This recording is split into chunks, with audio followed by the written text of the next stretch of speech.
Welcome to part 44 of Seal Up the Book, Daniel, till it be the time.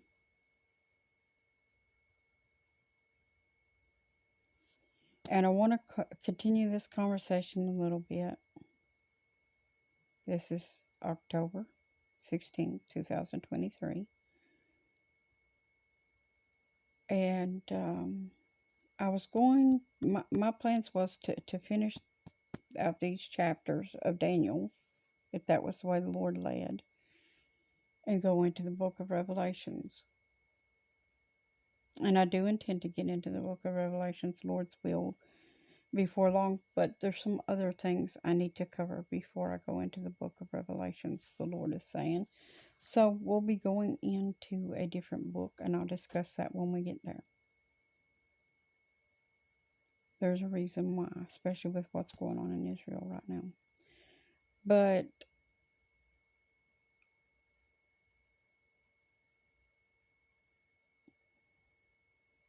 it's not about what we want.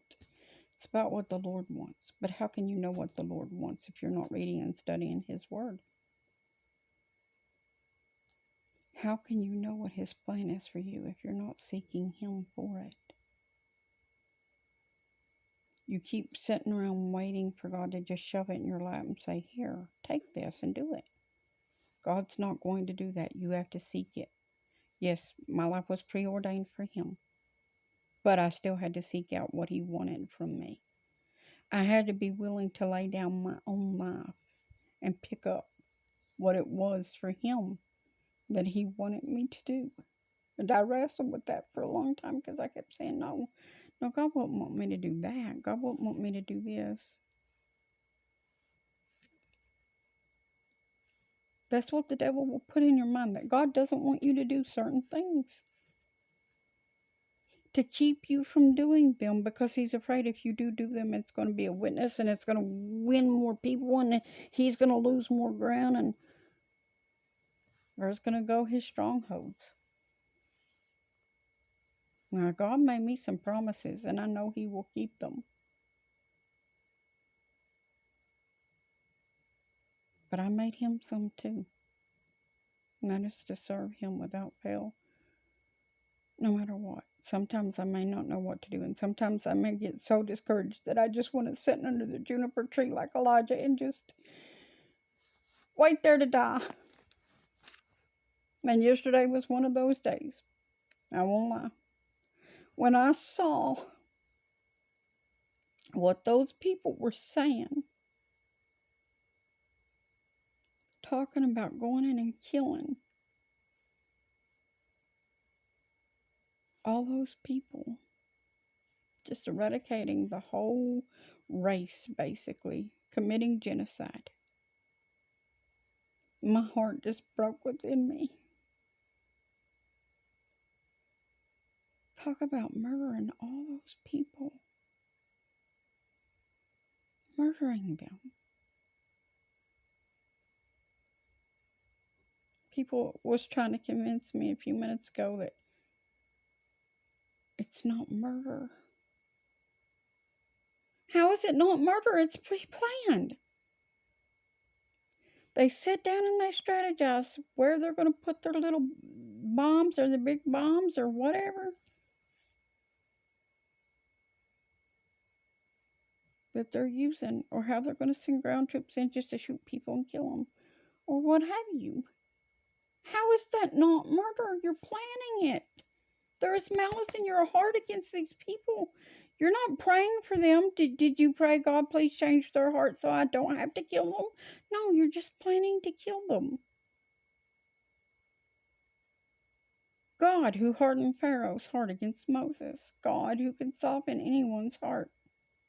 You're not turning to Him for it. You're leaning on the arm of flesh and just seeking to kill everyone. Just like Cain, seeking to kill because you want to take what they have instead of trying to share what we all have with one another.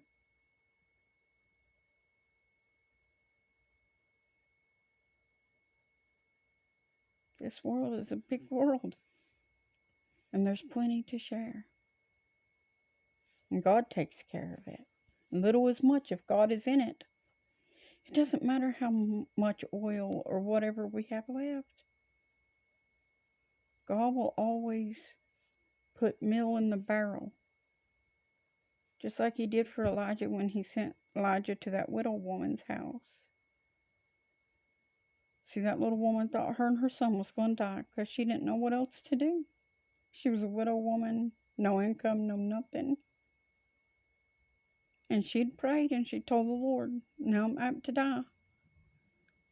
She just had enough meal in the barrel to make cakes of bread for her and her son one more time. And she told Elijah that when he come. And he told her, go on in and make him something to eat. And God would take care of it. And she did as he said.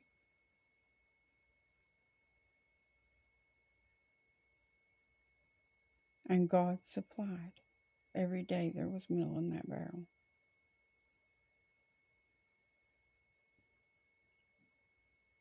Because God does that.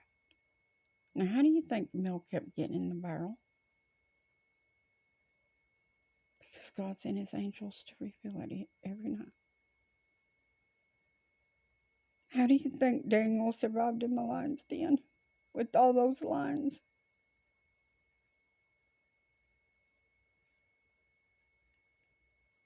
Because the angels stood there with him. And the lions feared those angels. They would not come near to Daniel because they saw the angels, even if Daniel couldn't. And Daniel left out of that lion's den the next day unharmed.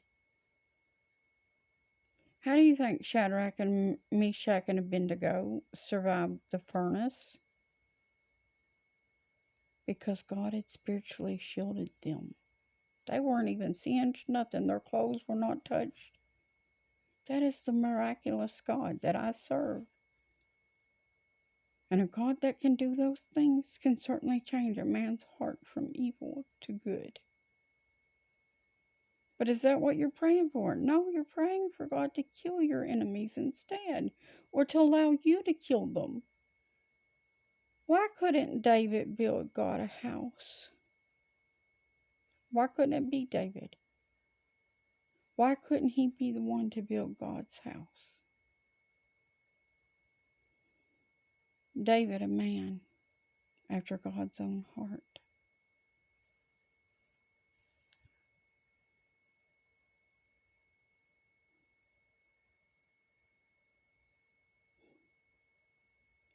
David was not something so great and mighty. He was afraid, and he ran for his life, and he hid from Saul more than once. Saul, who sought to kill him because he was the true king, because God had replaced Saul.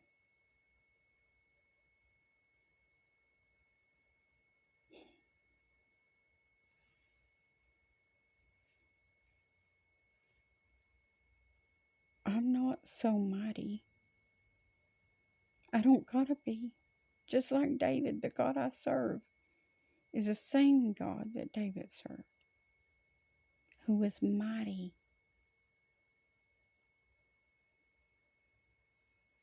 God is mighty, not me, not David. I'm not so smart sometimes, maybe. I don't know nothing till the Lord tells me, really. Because I found that everything I ever learned in life was just lies anyway. Lord's been opening my eyes more every day.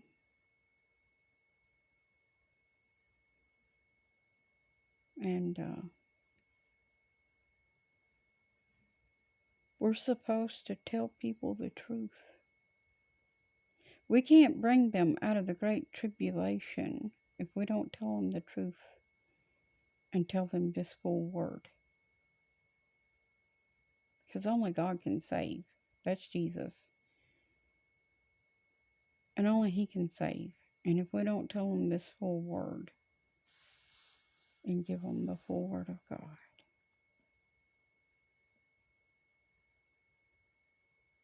See, if I tell you, if I'm your boss and you come to work for me, and you've never done this kind of work before, whatever it is that I'm doing, or that you're going to be doing for me, and you've never done it before. See, because I recently, when I started work, I had never done that kind of work before. But if you don't teach your employees how to do their job accurately, they're not going to do it accurately, are they? No. So you're not going to be able to do the job I'm asking you to do for me if you don't follow the instructions that I give you. See what I'm saying? If we don't follow these instructions in this Bible that God has given us, we're not going to be able to do our job effectively. We're not going to win any souls to God that way. Can't be our way and with what we believe. It has to be His way and with what is written in His Word. The whole truth has to be told. Now, if you consider yourself a watchman, you put yourself out there. You've claimed that. Now, get up and do. But watchmen of God are supposed to be telling His Word. And not just one little section, the same thing every day. Yes, I stand on the gospel that is in my heart forever. Jesus Christ, Him crucified. No other God. There is no other God. I believe that He died for us and that we are saved by His blood. There is no other way in but through Him by the door, which is Jesus. And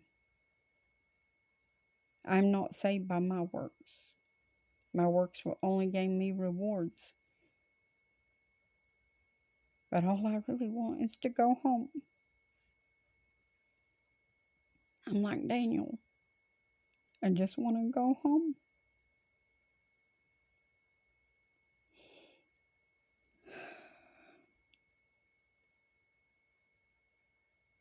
Don't matter if I have a lot or a little. Don't matter if I have anything at all. Doesn't even matter if I'm homeless on the streets of heaven. As long as I'm there.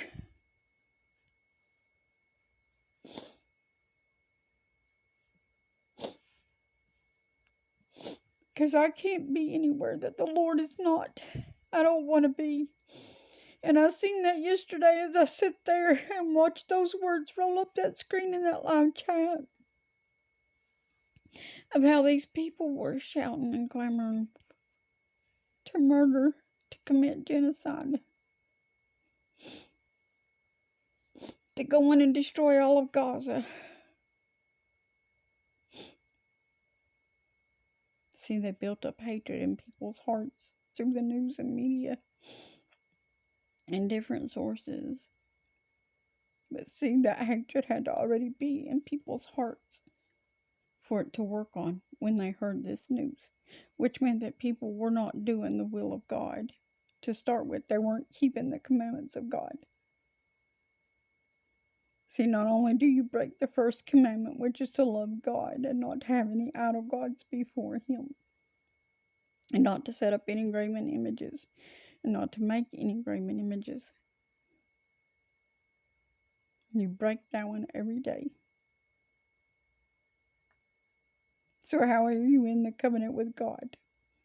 Any of you. It doesn't matter Jew, Gentile, Greek. It doesn't matter who you are. How are you in the covenant with God when you don't even know who God is? You're not really seeking Him and you're not loving Him. You put everything in the world before Him, and all you care about is what you can gain from this life. You're not really worried about Him and what His will is for you.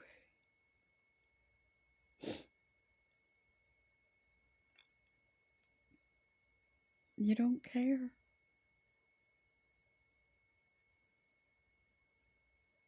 You don't care. You just want to live like a king now. I'll see you in the next part.